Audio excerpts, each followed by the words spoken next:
So here we have the Volkswagen Golf GTI automatic on a 70 plate. I'm going to start off by showing you inside the boot, and then we'll hop in and run through some controls on the inside of the car from there. As we approach the back of the car, you can see we have reversing sensors, plenty of boot space as well, along with that 60/40 split folding rear seat should you wish to increase this space even further. Okay, now that we're inside the car, we're going to start with the dials. We have the Rev Counter in the centre, and in the centre of that, the digital readout for the speedometer.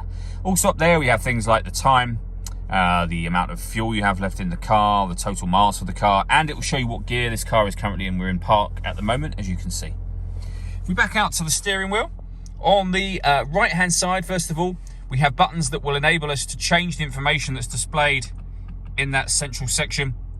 We have various menus available to us, and you can go through all of that on these buttons just here. We also have stereo controls, which continue over on the left, along with cruise control.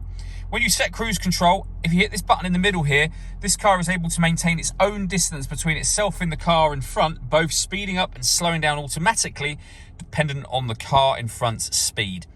We have a video showing that system working. If you want to check that out, you can find that on our website and on our YouTube channel as well. Over in the centre, we have the touchscreen for the car. So this is where you can access your satellite navigation. There's a full video showing how this works on both our website and also on our YouTube channel as well. Or you can access your music from here as well. And you'll see that this car has got DAB, FM radio as well, and internet radio. If you want to listen to your own music, just hit that media tab. Nothing is connected or inserted at the moment, but you've got a few ways you can listen to your music, including Bluetooth audio. So you can stream your music wirelessly as well as making and receiving phone calls. You can also pair your phone and get various bits of vehicle information displayed up on this screen as well. Working our way down from that, we have a few buttons actually just above it. In terms of the dual zone climate control, there's a few ways you can do this. So you can reduce the passenger temperature and increase the passenger temperature from here if you wish to. You can see that doing that now. And the same over on the driver's side.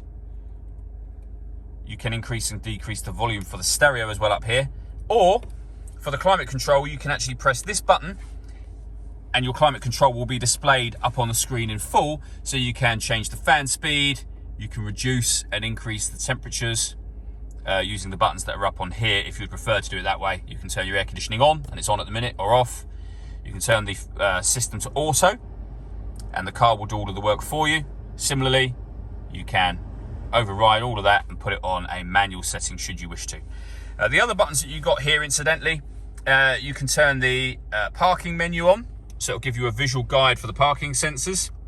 You can change the driving mode of the car, so this car is able to go eco, comfort, sport, or individual. Whatever mode you put it in, it will affect the colours here, and it will affect it in the same fashion over in that central display. And you can adjust the car's assist systems as well from here. So loads of different adjustments you can make. Below that, we have two USB inputs. They are USB-C inputs, as you can see there. If you open up this section, if your phone is able to charge wirelessly, this pad is for wireless charging. So pop your phone in there, close that over it to stop your phone kind of rattling about or, you know, flying out of this console as you're driving. Working our way down, we have the button to start and stop the engine. This one will put the car into park. Your gear lever for reverse, neutral and drive, of course, and then electronic handbrake with auto hold function. All that leaves me to say is thank you for taking the time to watch this video. If you'd like to come and see the car in person and have a test drive, please feel free to call any of our MJA sites. We'd love to hear from you soon.